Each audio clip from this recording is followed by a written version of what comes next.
Welcome to the Living the Dream podcast with Curveball. If you believe, you can achieve.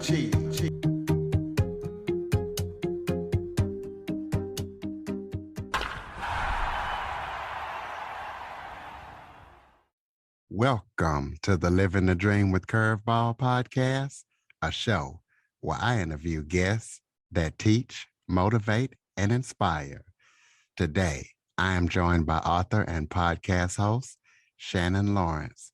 Shannon writes primarily horror and fantasy, and her work has been in over 40 anthologies and magazines. And her 3 horror short story collections are available now. So we're going to be talking to her about her books and her writing style, how she got started, and those 3 short stories and any upcoming projects she has. Shannon, thank you so much for joining me today.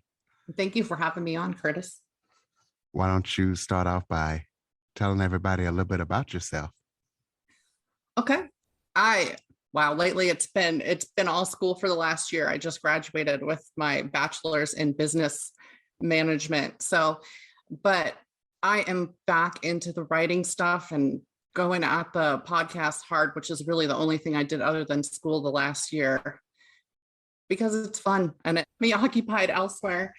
But I'm an ex-volunteer for a writers group locally. I did that for about a decade, just helping other writers get started. And that was a lot of fun. I only quit it because of school stuff. So we'll see if I end up going back or if I can focus on my own stuff and just writing and getting ready for my next projects. Well, congratulations on that degree. And thank you. Tell us about your writing style and why you were drawn to horror, fantasy, and short stories at that. So the normal venture with publishing tends to be focused on the novel, but I've always enjoyed reading short stories. Even as a kid, I was finding they had these anthologies for kids that were, more kid appropriate horror. And of course, there's R.L. Stine, who I actually didn't discover as a kid. So I didn't read him until I was reading him with my kids. But again, very geared toward kid friendly and getting horror out there when you're young. But see, my grandmother used to sneak me to horror movies, much to my parents' chagrin.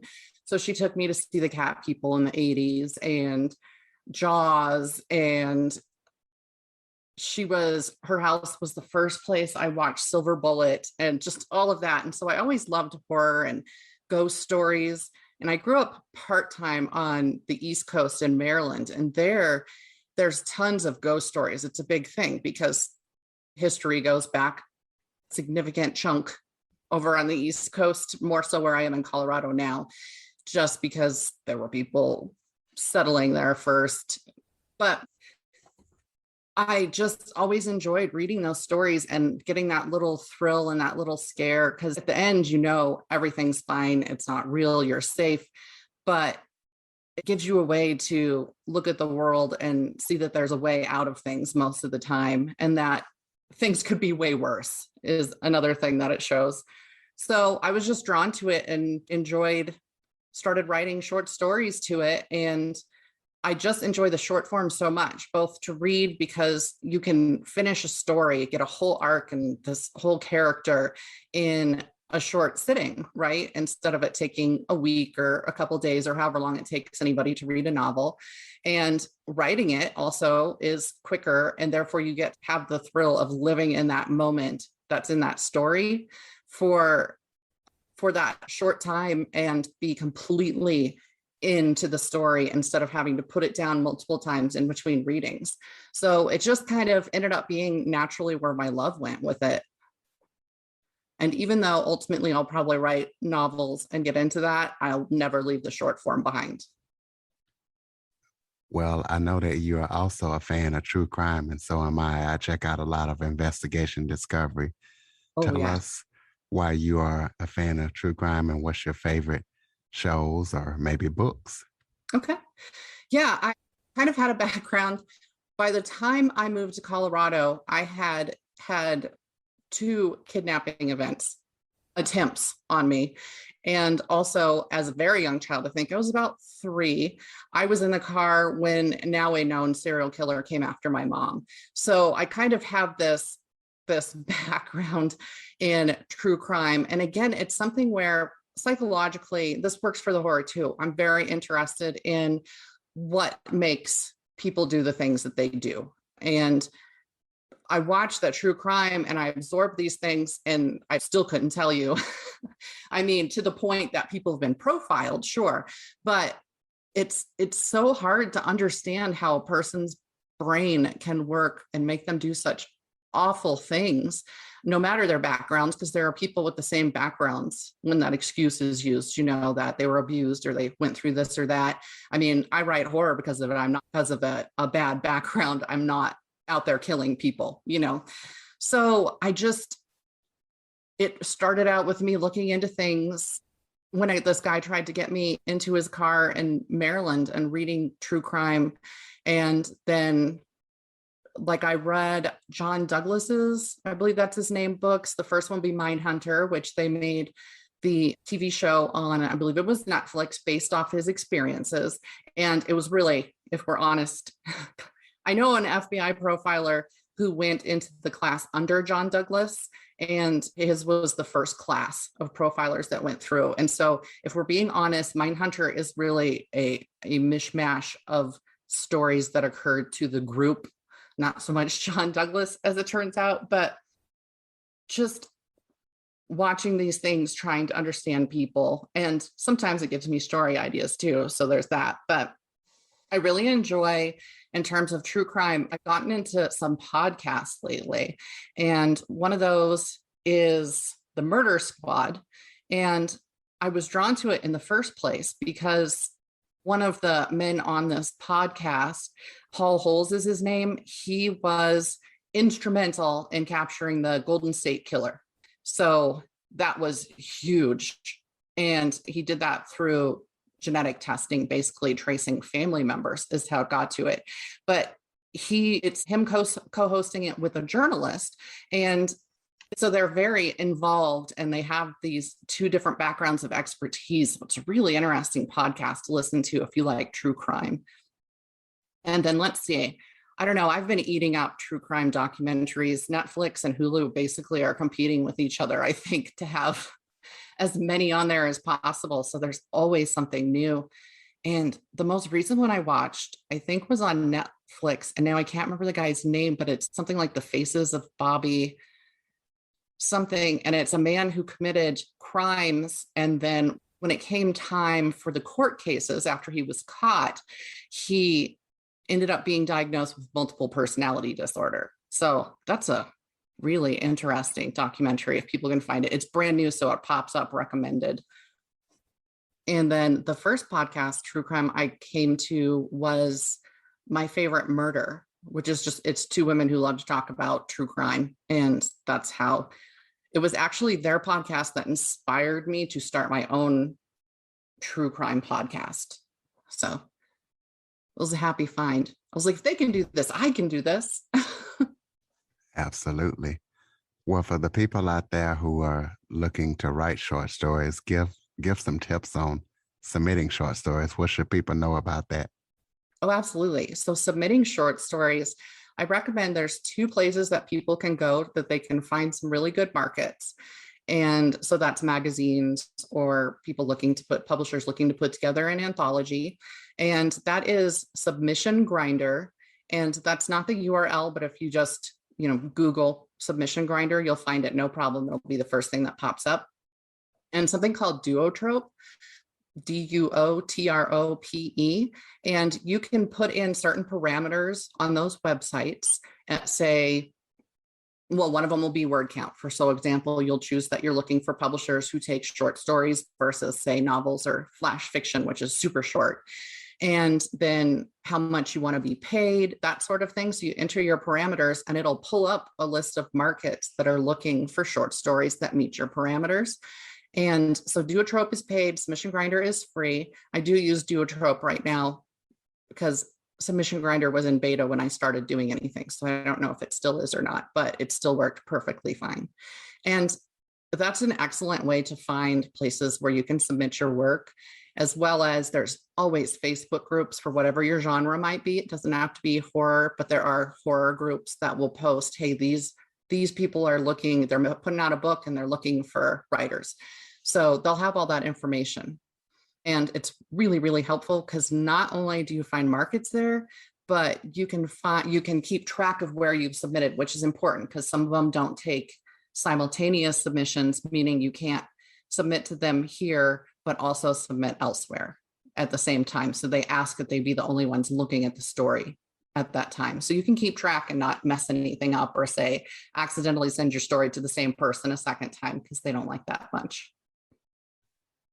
So give all the aspiring writers some tips on putting on a writing event. Tell them what it might entail and what all you have to do to set up one of those writing events, because I'm sure you've probably done plenty of them. Oh yeah, that was actually exactly what a large chunk of my volunteer work was putting on events, which morphed, by the way, because I was still doing it when the pandemic hit and we couldn't do anything in person. So we had to very quickly change events that we already had scheduled that were due to be in person only and put those online. So I got a crash course in Zoom really fast.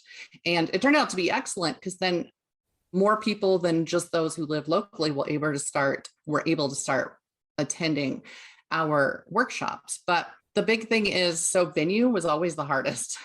For whatever reason, venue, finding a place in person. Obviously, if it's online, you use Zoom or something similar, and that simplifies things a lot because you just need that account to get that set up. But for venue, you have to find a place that will let you hold it there. And some of them are going to want a lot of money for it. So the tricky thing was always finding a place that wasn't going to charge, $500 for 1 hour.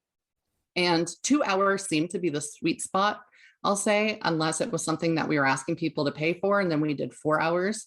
But just a nice 2-hour workshop for free, or an event or a signing, is really solid because it's not enough time for people to get bored, but it's enough time for people to get into it and whatever the workshop happens to be on. So say you have somebody teaching how to write horror or something like that. A 2-hour workshop gives people plenty of time, gives the person time to present for hour and a half, and then you've got time for questions afterwards for all the stuff that wasn't covered for people.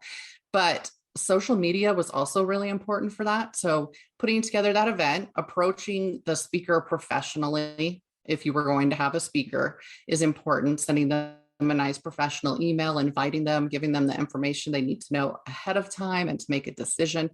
So, and for that, the easiest obviously is finding their contact information on their website when they have it, which authors should. I'm just going to put that out there for authors. If you want to be booked and you want to get yourself out there, you need to have an easy way for people to find and contact you. And even putting something like a kit up on a press kit up on your website is helpful too. Like I already have my bio and my headshots, and then I keep a record on there so they can see even what I've taught in the past, because it can give people looking for that. I've been on both sides, and it's really helpful if you're looking for that to see, oh, I have topics I can ask them to talk about if they're not interested in the one I'm pitching them. But getting your event up on social media is the most important thing right now. So creating, say, a Facebook event that the speakers and you and attendees can share out on their own pages is a huge help. And that way they can find the information and get where they need to go. But I mean, that's a really condensed version, obviously, of putting on an event. But people are hungry. I'm lucky to live in an area where there's a lot of stuff in the creative arts, and that includes writing. But I have plenty of friends who live in areas that don't have any writing events at all. So if people are looking for that, if they don't want to put on an event, say with speakers, there's also a lot of formats that you can do, like a meetup. And there is a website called Meetup where you can coordinate things like that, where you just get together and talk. Because we had workshops and we had panels and stuff like that, but we also had nights. We had something called Writers' Night, and it was just writers getting together for 2 hours to talk and to ask questions. So if they needed to know how to self-publish or something like that, they could come and ask, and people who know about it would answer the questions. And just being around other creatives is amazing in itself in terms of inspiration and getting you to put your nose to the grindstone. So people usually left those meetings and went home and just started working and writing because they had that inspiration. And then a month later, they do it again and ramp back up. But there's all sorts of things you can do. It doesn't have to be workshops, but to create a writing community can be helpful for so many, because writing is such a lonely solo thing that you're not getting that feedback or just the knowledge that you're not alone if you're not part of some sort of writers group. And you can even do them online. So obviously plenty have moved online in the last year, again, using Zoom or something like that. And I've even participated in, not run for once, a book group during pandemic that I had never been in a book group before. So that's been different, but it's been fun just getting to talk to people about books again.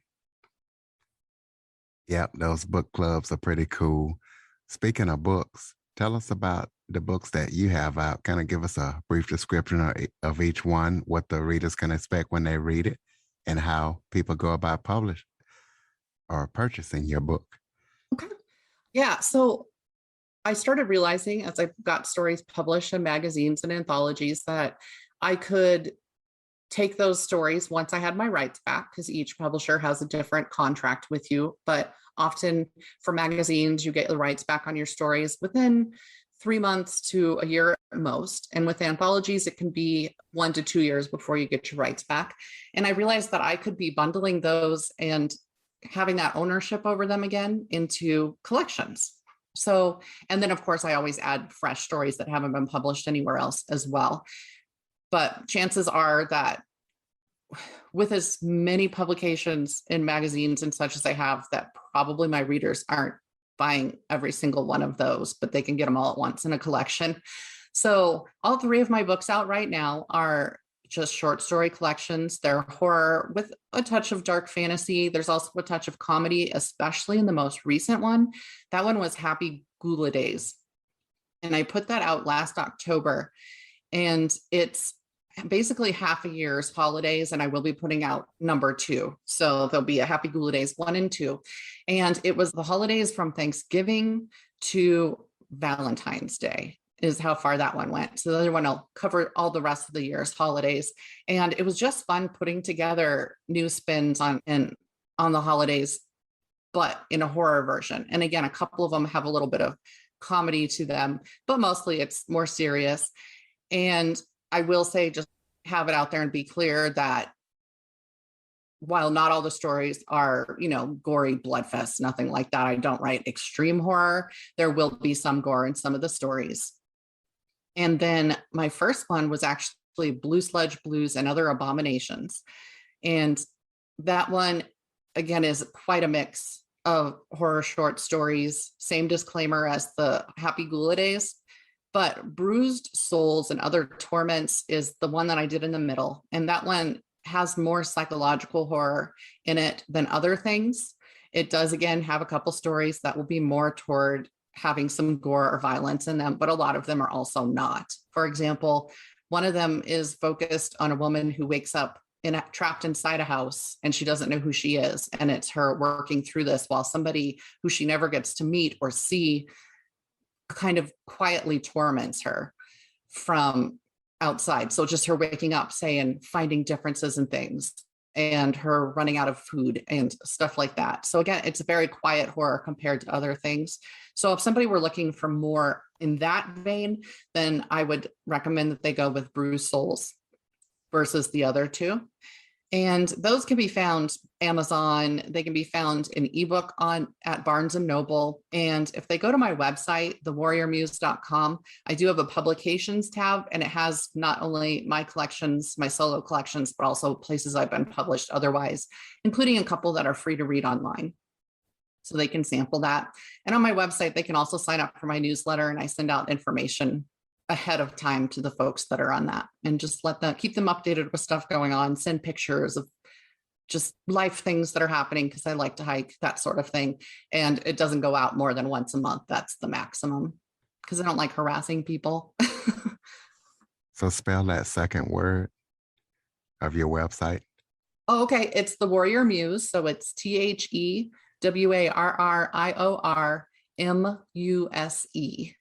as I in like a writing muse. Yeah. thought that was the case. I just wanted to make sure.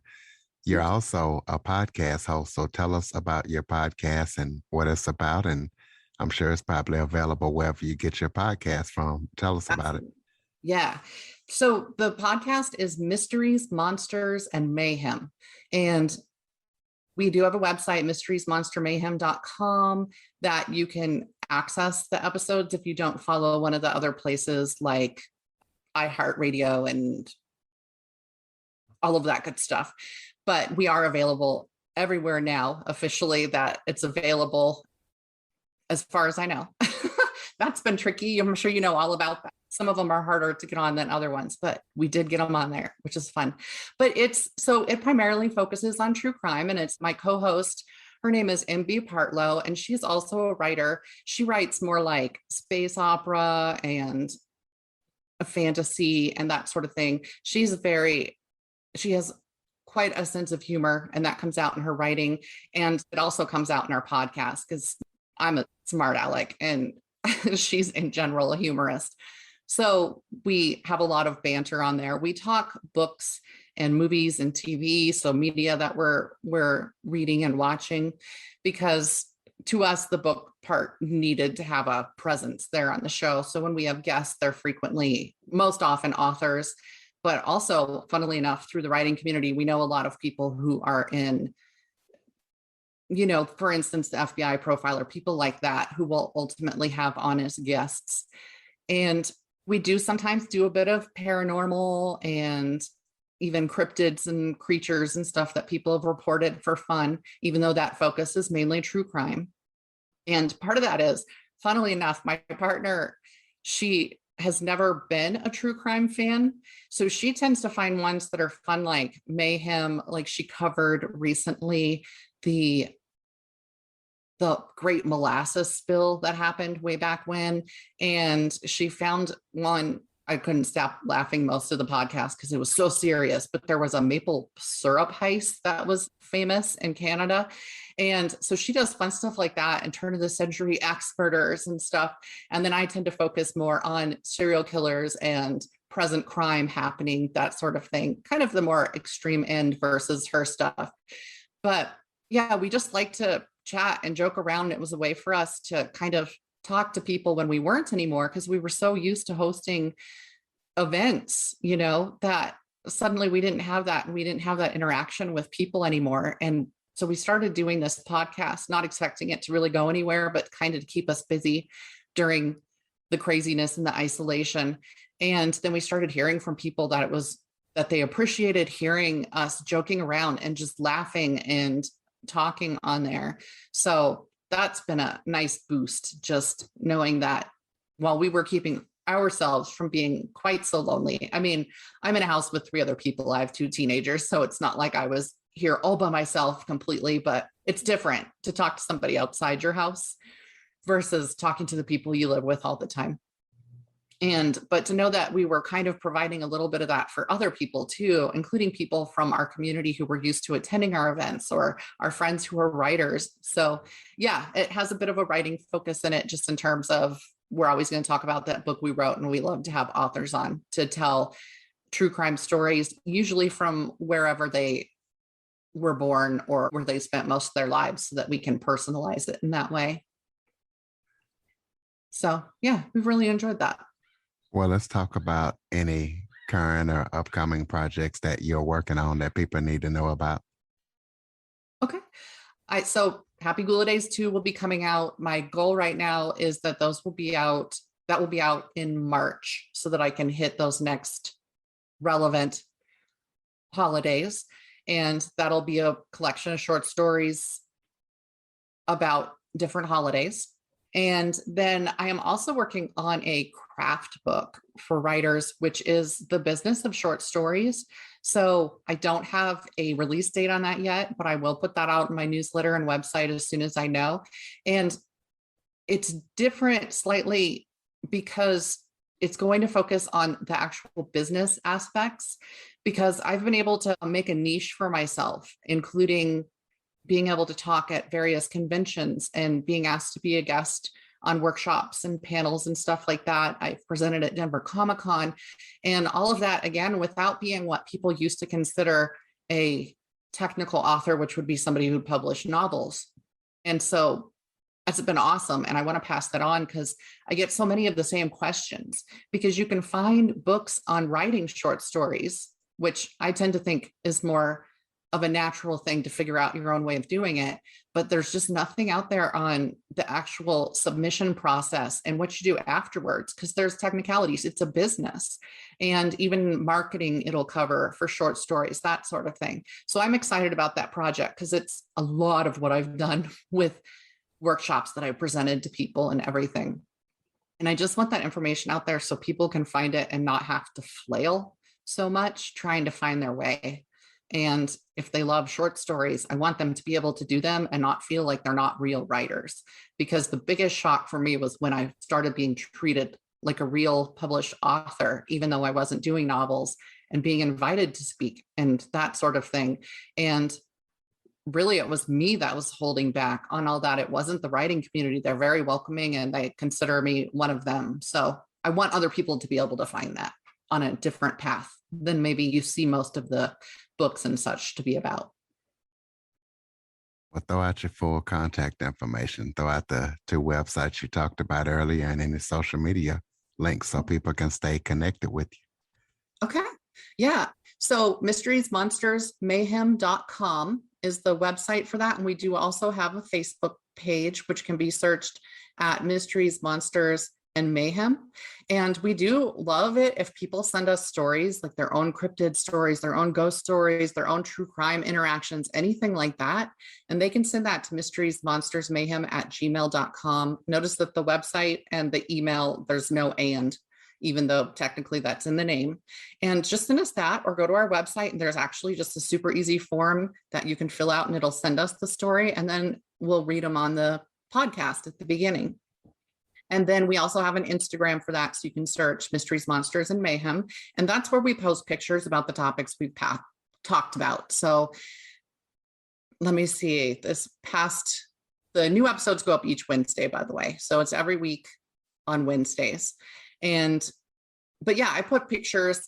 There's no way I can think of right now what my topic was last week, but we recently covered, say, twisted houses. So we had the Winchester Mystery House on there. And so there's pictures of that house, and H.H. Holmes' Murder Castle. So pictures of that. So we put all that on Instagram, and then keep like interactive stuff on the Facebook page and announcements.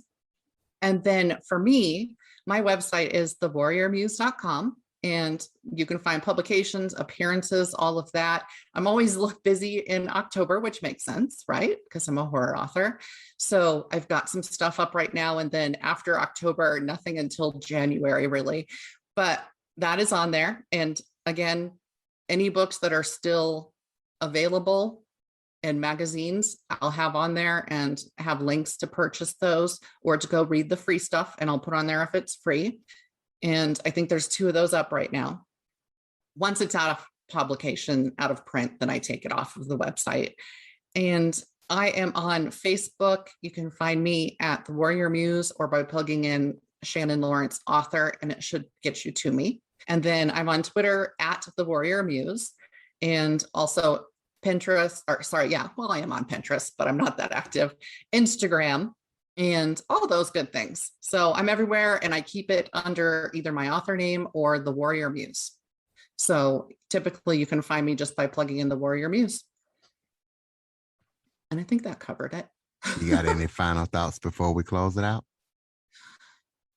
Just that whatever you're doing in your writing life, or even just your creative life period, because there's a lot related between art and music and writing and all of that. Find yourself a community, even if it's online. And if you want to create one in person, just get together with people. You don't have to do anything huge, but having other creatives around you and having a community really matters, at least for some people. And that doesn't mean you have to be getting together all the time, but you will feed off of each other's creativity and energy. Energy if you have that community, and it can really help you moving forward. So I highly recommend it. Real quick, tell us about your favorite place that you have hiked at and a dream place that you would like to hike at. Okay. Yeah. So I actually, again, am really lucky to live in I live in Colorado Springs. So there's a lot of outdoor stuff around here. It's a Colorado thing, basically, is that people like to do stuff outdoors. But I live right next to a park that's called Ute Valley Park. And there are several communities around it. So nobody can stalk me knowing that. It factors into some of my stories. But it's this lovely park in the middle of suburbia, basically, that has been protected by the city. And so I can go out there. There's even a little rock climbing if anybody wants to do that. But it's incredibly peaceful because it's not one of the big hiking places that everybody's going to be. And so you're going to be walking around people and have them walking around you. And I really love it.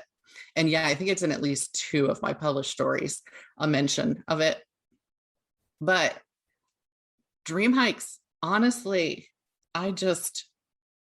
so for the next year, I don't have a specific one, but I did find this great app, and it's a hiking app, just came up on a search, and I can just open it up and say how far I want to travel to go hike somewhere. And it'll tell me what trails and their difficulty rating, for example. And so what I'm wanting to do in the next year, because I had a lot of health issues the last few years, so I've been having to slowly get back into it. But in the next year, I intend to start going on at least just a new trail at least once a month. So, and getting farther and farther and farther out from where my home base. So I'm just really looking forward to that, and finally being able to be out there and not pay too bad for it because of the health issues. Ladies and gentlemen, Shannon Lawrence, thewarriormuse.com. Make sure you check out our podcast as well. Also, listeners, be sure to follow, rate, review, share this episode to as many people as possible after listening. And Android listeners, go to the Google Play Store and download the Living the Dream with Curveball podcast app. Shannon, thank you so much for joining me today. Thank you again. This was nice. For more information on the Living the Dream podcast, visit www.djcurveball.com. Until next time, stay focused on living the dream.